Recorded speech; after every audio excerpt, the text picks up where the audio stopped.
Si nanay. Taga saan kayo, nay? Antipolo City. Antipolo City. Kaya daw po siya umiyak sa January 4, 2024. Bakit ba kayo umiyak, nay? Natutuwa. Nasasayahan po. Dahil nakalakad na kayo. Hirap niya paglakad po. Ginawa yan ni Papa Jesus kasi ngayon, bagong araw, bagong buhay. Okay, nanay.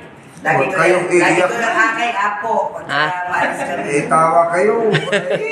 Yung iyak-iyak. Antipolo kayo, no? Antipolo. Pangalawang punta na po. Dapat ang matutuwa, hindi iyak. Dapat matawa. Kayo naman nanay. Naiyak saya, sir. Maiyak si nanay kasi nakalakad na siya. Follow-up check-up nyo, di ba? O kasi yung unang gamot yan, matigas eh. Hindi, yung unang gamot ko, yung migraine ko nawala. Kilala siya mga maintenance po ako. Oo nga pala, ang una palang ginamot namin yung migraine nga pala niya. Migraine? Migraine.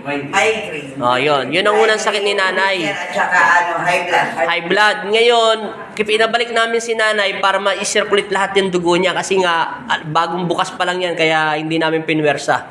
Ngayon ay Kailan kayo nagpagamot? December? November 13 last year po. Last year, no? Opo. Last year pa kayo nagpagamot? Yes po. Tapos ngayon lang kayo bumalik? Opo. Wala naman po kayo sinabi kasi nung bumalik kami. Wala ba? Wala po.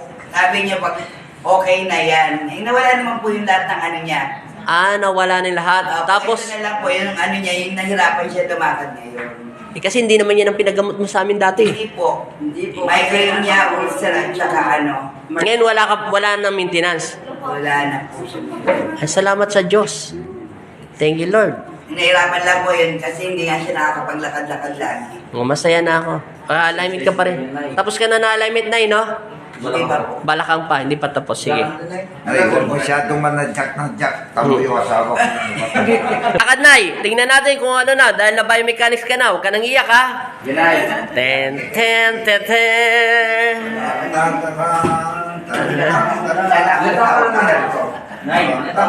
Anong pinakaibang lakad nyo, Nay? Sige. Palakpakan mo ang sarili mo. Yay! Masaya na ako. Masaya na ako doon kay ate. Kasama mo yun, di ba? Yan. Magkapit bahay kayo. Yan. Pati ito yung nanay. Kapatid mo ba to? Anak mo siya? Ibig sabihin, apo mo na yan?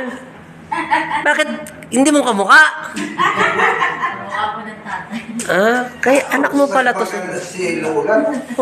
Ba't ganun, Nay? Parang Akala ko magkumari lang kayo. Nanay mo pala to. Parang hindi halatado, no? ganda talaga si Lola.